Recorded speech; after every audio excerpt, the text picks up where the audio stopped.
দুই নম্বর রীতি হচ্ছে যে আইয়ামে জাহিলিয়াতের আরেকটি রীতি ছিল যে কোনো ব্যাপারে বাপ দাদাদের দোহাই দেওয়া, যে কোনো সিদ্ধান্তের ব্যাপারে পিতৃপুরুষের কি দেওয়া, দোহাই দেওয়া।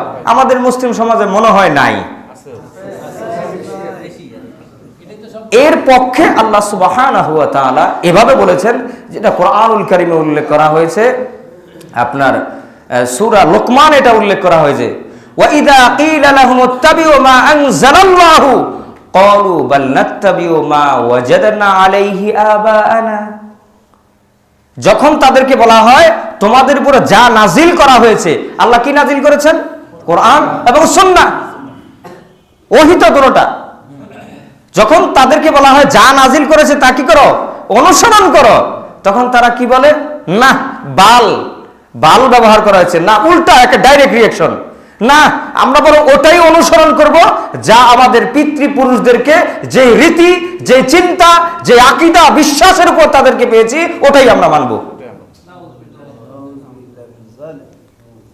আওয়ালাউ কানা শাইতানু ইয়াদউহুম ইলা আযাবিস সাঈর। যদিও শয়তান তাদের পিতৃপুরুষদেরকে জাহান্নামের রাস্তা দেখায়, এরপরও কি মানবা?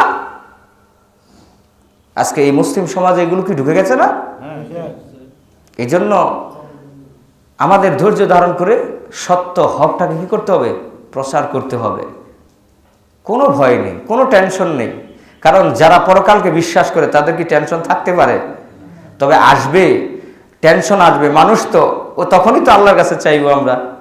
তো সুতরাং পিতৃপুরুষ যা করেছে তা করতে হবে। এটা যদি দলিল হয়, এটা কোনো বিবেকবান প্রাণীর দলিল হতে পারে? কখনো না, কোনোদিন না। পিতৃপুরুষদেরকে যে নীতির উপর পাইছে ওটাই মানতে হবে। বিশেষ করে গ্রামে তো ব্যাপক পিতৃপুরুষের রীতি, বিবাহ থেকে শুরু করে মৃত্যু পর্যন্ত এর মানে 90% পাবেন পিতৃপুরুষদের নীতি, কোরআন এবং সুন্নাহ নীতিকে উপেক্ষা করা হয়েছে। আর শহরে আধুনিক রীতি বের হয়েছে, পিতৃপুরুষদের রীতি নেই, আধুনিক।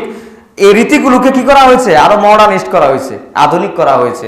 আল্লাহ লকেট, আগে ছিল তাবিজ, ভাগ্য পরিবর্তনের জন্য হাত দেখাইতো, এখন এটা তো এখন চলে না, এটা মার্কেট ব্যান্ড হয়ে গেছে। এখন মনে করেন এগুলো খায় না, এটা মডিফাই করছে আল্লাহ লকেট দেখবেন।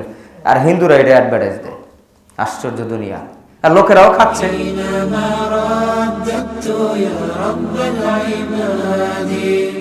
وانتشت روحي وصار الدمع